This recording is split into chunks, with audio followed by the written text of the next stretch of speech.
Bom dia. Vamos de novo retomar o assunto da questão da pandemia no mundo, uma vez que nós estamos vivendo essa psicoesfera, né? A psicoesfera dessa pandemia de uma maneira muito intensa, de maneira instantânea, né? De uma maneira em que nós temos informações trazidas do mundo, né? Não de todo mundo, mas de uma parte que se, que se elencou como significativa do mundo, né? Porque o que tem significância no mundo é o continente europeu, é, alguns países e regiões do continente europeu, hoje a China, né? Os Estados Unidos e, no nosso caso, o Brasil e um pouco a América Latina, porque nós vivemos nesse território, né? Bom, essa psicosfera da pandemia, ela se dá de forma muito intensa e instantânea, devido às tecnologias que se tem no momento, né? São essas as tecnologias que se tem no momento. Mas, mas a questão também é até que ponto essas tecnologias estão na mão de quem, né? Quem é que é aquela questão que eu já coloquei em outras ocasiões, quem é que produz a informação, quem é que tem a possibilidade de divulgar a informação, quem é que seleciona as informações que vão ser divulgadas é, de maneira eficiente, enfim, de uma maneira que chegue a diversos lugares e territórios e para as mais variadas pessoas e para o maior número de população, né? A população também sempre uma variável chave nesse contexto de pandemia também, né? Até porque a gente está sempre falando de números, no sentido de que quantas pessoas se contaminaram, quantas pessoas conseguiram se recuperar, quantas pessoas morreram, né? Números e pessoas, né? Nem sempre os números acabam ganhando cara de pessoas, né? Outro problema seríssimo dessa pandemia, que eu já coloquei desde o início, é a questão da, da produção de informação mesmo, no sentido de quantas pessoas se contaminaram, quantas pessoas de fato morreram, quantas pessoas de fato se recuperaram, né? Qual é a metodologia de cada país, de cada região, na produção, na coleta, né, desses dados, dessas informações, desses números. O que é a Itália, qual é a medida de verificação da Itália no que se refere a esse coronavírus, né? Qual é a medida que se faz no Reino Unido? Qual é a medida que se faz na África do Sul? Qual é a medida que se faz na Índia, por exemplo, né? Até que ponto os casos, quais são os casos que são registrados de fato, como é que é esse registro, né? E como é que isso é divulgado depois num cenário mais amplo, né? Então, aí tem que tomar muito cuidado com as comparações dos números, né? Os números, porque cada país está produzindo os números de uma maneira, por mais que se tenha às vezes um modelo, mas é difícil você conseguir estabelecer um padrão, né, desses números, enfim, para todos os lugares do mundo. Provavelmente tem muitos países que nem têm condições de, de estarem registrando esses números, porque é um problema seríssimo da testagem, ou seja, uma coisa que a mídia coloca o tempo inteiro e que, de fato, no nosso país, por exemplo, no Brasil, isso é visível, né? É a questão da subnotificação desse vírus, né? Das pessoas que se contaminaram com esse vírus. Muitas pessoas estão morrendo por questões respiratórias, mas não se tem de fato muitas vezes o teste para se saber se estão morrendo com o coronavírus, né? Até que ponto chega, por exemplo, a mão do Estado, né, nisso tudo? Né? Qual a eficiência do Estado em estar no controle disso tudo? Né? E um outro ponto, um pouco antes, é que realmente a gente ainda questiona, né, a origem dessa pandemia. Quer dizer, será que essa origem da pandemia mesmo será que essa pandemia começou na China, em Wuhan? Eu já andei vendo algumas coisas, algumas notícias e mesmo algumas falas, inclusive da professora Maria Adélia, dizendo que esse vírus, por exemplo, ele já estava circulando nos Estados Unidos, ele tem uma origem nos Estados Unidos. Né? Que esse vírus já tinha sido constatado lá nos Estados Unidos, né? Mas já é nos Estados Unidos que ocorreu a origem desse vírus. Então, até a questão da origem também fica em dúvida, né? A gente lembra que na gripe espanhola, no pleno contexto de Primeira Guerra Mundial, os países, a gripe espanhola por volta de 1918, ela não surge na Espanha, né? E ela aparece primeiramente com soldados norte-americanos. Mas em função de a gente estar vivendo num contexto de guerra, de Primeira Guerra Mundial, muitos países não divulgavam as suas informações. Né? E a Espanha, naquele momento, como um território neutro, né, ela foi o primeiro país que de fato começou a apresentar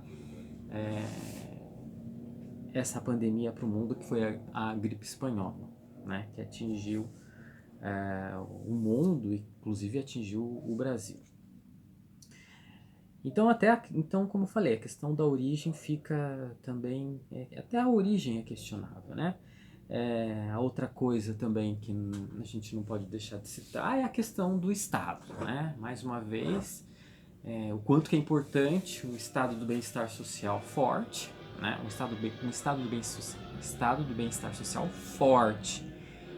Esse estado que é interessante, ou seja, aquele estado que tem condições de cuidar da saúde da sua população, que tem condições de cuidar da moradia da sua população, condições de oferecer cidadania para essa população na sua totalidade, não apenas para uma parte da população, né, que consegue oferecer uma educação de qualidade para a sua população, que consegue, que entende do estado do bem-estar social, que seja inteligente e que entenda que o conhecimento, que a ciência e a tecnologia são variáveis extremamente chaves, né, no mundo de hoje.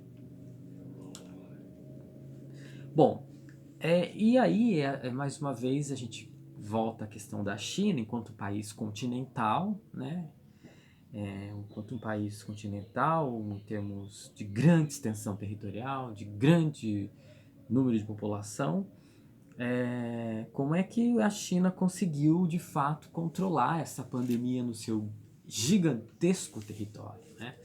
Então, como que o Estado chinês, na sua força, né, consegue rapidamente identificar essa pandemia e isolar essa pandemia, porque pelo que a gente sabe, né, essa pandemia não se espalhou por toda a China continental, né?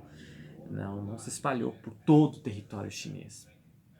Ela se restringiu a região, alguns lugares, né? Então, esse controle, né, de não deixar essa pandemia se espalhar pelo seu território e não atingir grande parte da sua população é algo que a gente tem que ponderar, tem que colocar aqui para o debate, né? Enquanto que no Brasil, né, a pandemia se espalhou. Quer dizer, o que é o Estado brasileiro, né? E o que é o Estado chinês, né? Não estou aqui defendendo um Estado, não estou aqui defendendo o Estado chinês ou o Estado brasileiro, estou apenas apresentando dois tipos de Estado. Um Estado que é forte, e quais são as consequências desse Estado ser forte para a sua população, mas que, né, em termos, por exemplo, de direitos humanos, mas que no fato dessa pandemia ele conseguiu ter um controle muito mais eficiente dessa pandemia. E enquanto que o Estado brasileiro, a pandemia está se espalhando por todo o território nacional, né? Com epicentros aqui no estado de São Paulo, na cidade de São Paulo, né? Até porque é uma grande metrópole de circulação de muita gente do mundo inteiro. São Paulo é uma cidade global, né? E aí outras cidades também, como Fortaleza, né? E Manaus também, o caso de Manaus, né? Que aí a gente logo pensa na questão séria da desigualdade socioespacial, né? Bom, então, e aí, né? Um Estado que não tem condições de ter um controle maior sobre essa pandemia, né? Num momento, né, num período em que nós estávamos vindo com uma discussão muito forte, isso já apareceu na década de 90, que é a questão do Estado mínimo, né? Cada vez mais se batendo na tecla de se ter no Brasil um Estado mínimo, né? Um Estado que cada vez mais reduzido, né? Deixando que a iniciativa privada, que o mercado tome conta praticamente de tudo. E aí isso está entrando com essa pandemia, esse estado, a tese do Estado mínimo, muito defendida pelos governos de direita e extrema-direita, tem se colocado em xeque, né?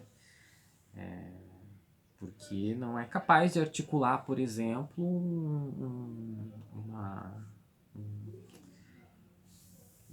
uma luta mais eficiente no sentido de combater essa epidemia e de conter o seu espalhamento pelo território, né? E nem de fato armar os seus soldados para essa guerra. E quem são os soldados dessa guerra? Os médicos, os enfermeiros, as médicas, as enfermeiras, né? São esses, são essas, né? Os que estão na linha de frente dessa guerra. São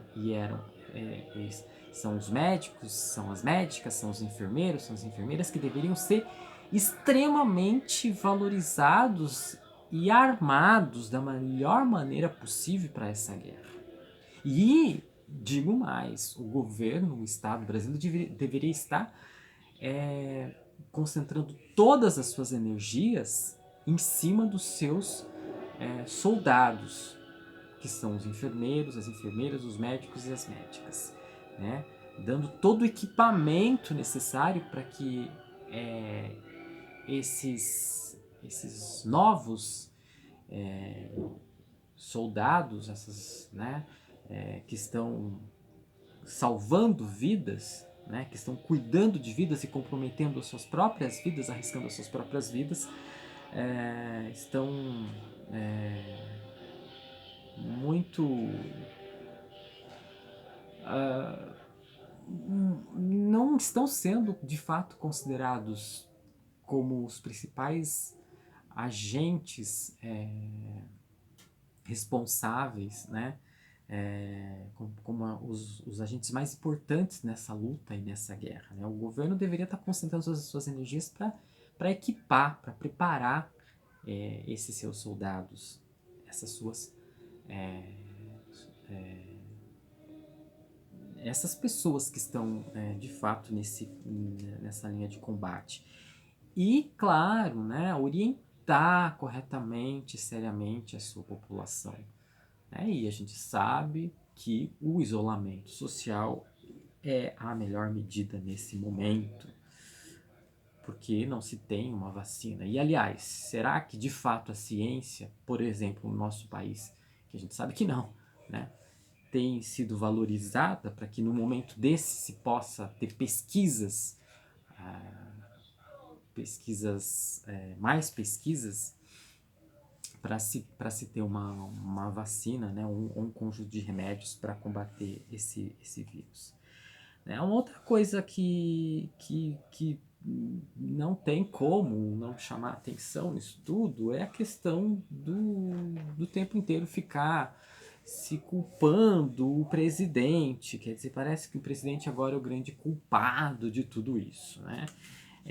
A culpa é só dele, entendeu? Ele é o grande culpado do que está ocorrendo no Brasil. Sim, claro, ele tem ele tem uma enorme responsabilidade nisso tudo. Ele é o comandante do país. É um comandante que foi escolhido pela maior parte da população. Então, essa população que escolheu esse comandante também tem sua responsabilidade. Então, não adianta ficar só pegando um presidente de forma pontual para ficar colocando a culpa e malhando esse sujeito histórico. Né? Então, a questão também é quem apoiou esse sujeito histórico para ele estar lá hoje como presidente. Quais foram os seus apoiadores? Quais foram os políticos? Quem são as pessoas? Quais são os grupos que apoiaram esse presidente para estar aí? Então, essa gente toda que se fez, que esteve junto com esse presidente, tem que assumir as devidas responsabilidades. Né? E pensar como é que a gente também tem, em meio a essa grande crise sanitária, um líder como o nosso atual presidente. Quer dizer, quem é esse sujeito histórico? Como é que se produziu esse sujeito histórico? Como é que a sociedade produziu esse presidente? Como é que essa sociedade elegeu esse presidente para comandar tudo isso?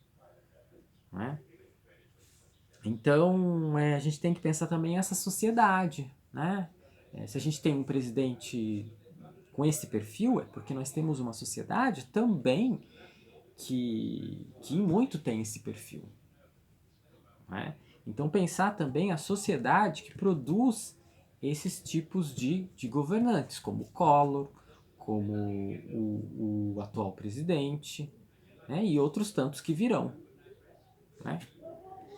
O que mais? Bom, a questão também a questão que se coloca é da mídia, da grande mídia. Não tem como não falar. Claro, ela produz um trabalho, de alguma maneira sério, mas a mídia tem um lado. A grande mídia ela tem um lado, ela tem um posicionamento. Aliás, ela sempre assumiu um lado. A grande mídia não tem de maneira nenhuma neutralidade para passar as informações. Ela não tem ela tem um lado, ela tem um posicionamento político, inclusive. Ela assume um lado. Em cada momento histórico, em cada período histórico, ela assume um lado.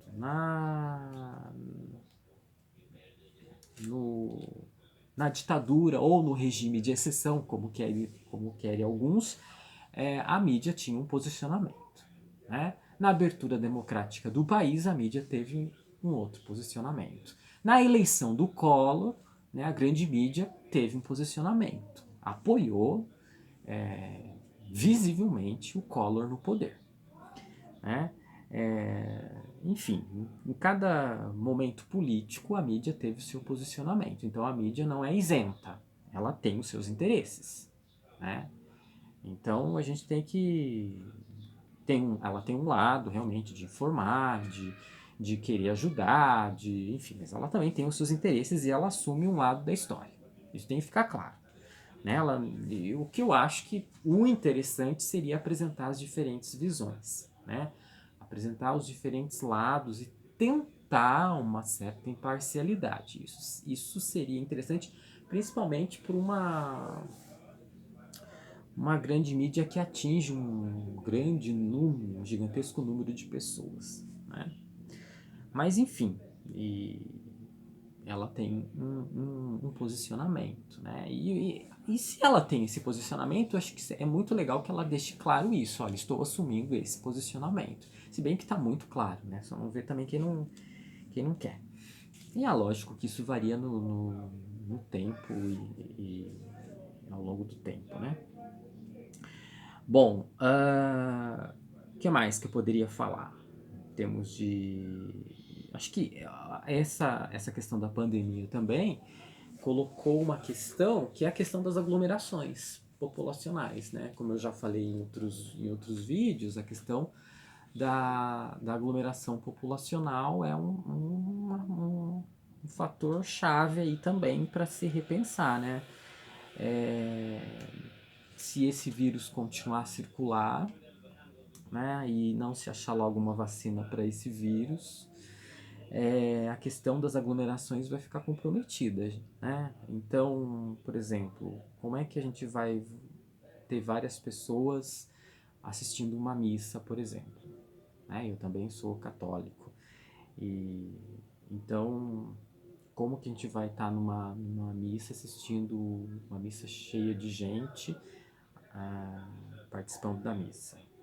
Sendo que esse vírus gosta de gente. Quanto mais gente junto, quanto mais gente circulando, aí ele realmente ganha potência, né? Como é que vai ser a questão das festas, dos eventos, em grandes aglomerações? Se não se achar uma vacina logo, né? Os eventos esportivos. Será que isso tudo não vai ter que ser reinventado? Até porque vão aparecer outros vírus, né? Esse não é o primeiro e não vai ser o último. Então, como que vai ficar a questão da escola, por exemplo? Tudo indica que o ensino à distância vem sendo o caminho, né? Ou seja, e aí a gente vai ter um outro tipo de educação, que não mais aquela educação clássica, né? Como que vai ficar a questão do teatro, por exemplo? Tudo isso vai ter que ser repensado se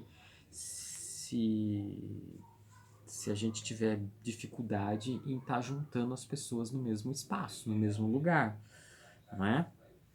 As aglomerações no trabalho, na indústria, isso é uma coisa que eu já coloquei, as fábricas que estão aí trabalhando, que têm concentrações de trabalhadores e trabalhadoras.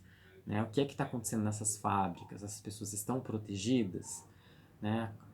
Por exemplo, as pessoas que estão dentro dos presídios superlotados. Né? Como é que está a situação dessa gente? Né? As grandes concentrações de pessoas em favelas, por exemplo. E assim, o que a gente vê agora, pelo que eu tenho visto e que um colega meu já disse há uns meses antes, era se esse vírus atingisse a população mais pobre do território brasileiro, o que seria, né? Uma população que geralmente numa favela você não tem água de qualidade e às vezes você não tem nem água, né? Então, como é que essa população mais carente é assistida pelo sistema de saúde? Né?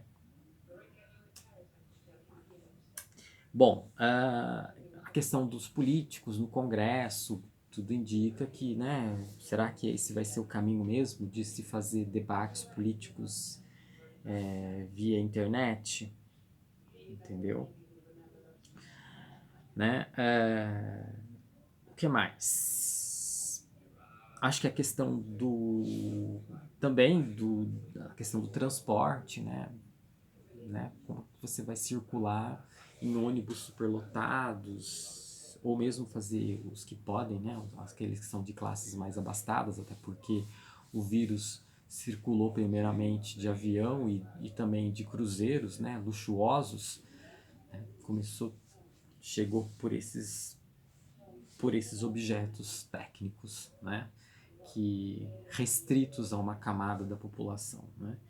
Então, como é que vão ficar as viagens de cruzeiros, as viagens de aviões para quem pode fazer as viagens, né? Essas viagens de país para país, até que ponto as fronteiras vão abrir de fato, os países vão abrir de fato as suas fronteiras para as pessoas, como é viajar num avião junto com outras várias pessoas que podem estar com o vírus, né? Isso tudo vai ter que ser pensado, né? Né, a questão do contato com as pessoas, né? A gente vê que hoje as pessoas têm medo estão com mais medo uma das outras, né? Ficam com cisma, não dá para ficar perto, não dá mais para se tocar, não dá para apertar mais a mão, né? Você tem que dar um oi de longe, né? As pessoas então vão ter um problema né? Uma que a gente está vivendo nesse isolamento, mas o vírus vai circular até quando, né? Então, até que ponto a gente vai ficar num isolamento completo, né? Se esse vírus continuar do jeito que está, né? Se demorar para achar uma vacina, ou mesmo se surgirem outros vírus. Quer dizer, até que ponto a gente vai ficar completamente isolado, né? Ou a gente vai abrir algumas exceções para esse isolamento, né? Ou a gente vai ter que aprender a viver com esse vírus, né? Vamos ter que nos proteger da melhor maneira possível e, lógico, evitar ao máximo a circulação, mas em algum determinado momento você vai ter que sair para a rua e vai ter que, porque viver completamente isolado, quem é que vive? Não sei, né? Até porque a população parece que uma parte da população brasileira vem respeitando mais seriamente o isolamento social, mas uma outra parte da população está indo para a rua, né? Parece que não tem obediência para respeitar esse isolamento social. A outra questão é a questão da produção industrial. Eu acho que a gente, nesse cenário de crise, de pandemia, a gente vai ter que ver mesmo a questão da produção industrial, quer dizer, o território brasileiro, por exemplo, o território brasileiro produzir aqueles materiais e bens e mercadorias que de fato tenham também um viés social para o nosso território, né? Mais uma vez, né? Por que a gente tem que trazer da China os respiradores? Por que o próprio Brasil não está produzindo esses respiradores? Ficar dependendo de mercadorias, de objetos, de aparelhos, enfim, de equipamentos de outros países? Acho que estrategicamente, geopoliticamente falando, é estratégico que o seu próprio território produza os equipamentos que são importantes no sentido de proteger a sua população, né?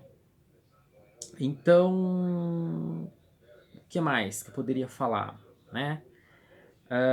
Acho que outra coisa que a gente tem que pensar também diante desse contexto de pandemia e de outras possíveis pandemias e de outras doenças, é a questão de ficar trazendo criança para esse mundo, né? Tem que pensar muito para se trazer uma criança para esse mundo, né? Esse mundo que está com esse problema de vírus, de doenças, né, de dengue. Aqui no Brasil também tem o problema da dengue, né? Enfim, lá no norte também um problema sério ainda com a malária, né? Eu acho que tem uma questão da alimentação também, que ninguém fala, mas eu, mais uma vez, estou batendo nessa tecla do nosso consumo de carnes, e essas carnes, onde nessas carnes, indiretamente, a gente consome antibióticos e remédios que são aplicados na carne do, do gado, né? Então, até que ponto a gente está.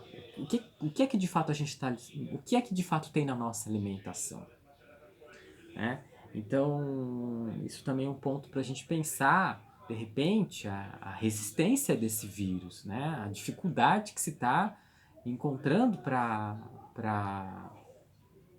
combater de maneira eficaz esse vírus, no sentido de produzir de fato uma vacina, né, que tenha força para bloquear esse vírus, né? Um outro fato que a gente pode falar aqui é que a economia, de alguma maneira, ela vai ter que se reinventar, né? E ela vai ter, depois ela pode se recuperar. Agora o que não se recupera são os mortos, né? Esses não vão se recuperar. E esses mortos não são apenas números, né, gente? Eles são pessoas, eles têm nome. É por isso que não se trata de uma gripezinha, porque as pessoas estão morrendo com essa gripe. É uma gripe danosa, né? Uma gripe que está trazendo um sofrimento para as famílias, para as pessoas, e no mínimo está trazendo um sofrimento psicológico, né, para as pessoas. Então, né, eu acho que a palavra-chave é a questão da aglomeração. Por exemplo, vai ter que se pensar essa questão da aglomeração das moradias também, as pessoas morando todas muito juntas, muito próximas, 10 pessoas morando em 2, 3 cômodos, gente. O Estado precisa olhar para isso, precisa ter uma orientação nesse sentido, né, um replanejamento familiar, né, enfim, não dá para deixar um bom governo, um Estado realmente preocupado com o seu território, com a sua população, tem que se preocupar em como é que vai ser a distribuição dessas moradias, né? Não, enfim, deixar as pessoas todas ou sem moradia, né? Ou amontoadas em determinados conjuntos habitacionais, né? Apinhado de gente. Sendo que, como eu falei, esse vírus e outros vírus, eles vão circular, eles vão se disseminar em meio a essas grandes aglomerações, desde eventos até em lugares onde se mora, né? Algumas pessoas, muitas pessoas saem, né? Ou porque tem uma fé cega, né? E acham que não vai acontecer nada com elas. Ou também porque saem porque precisam sobreviver, ganhar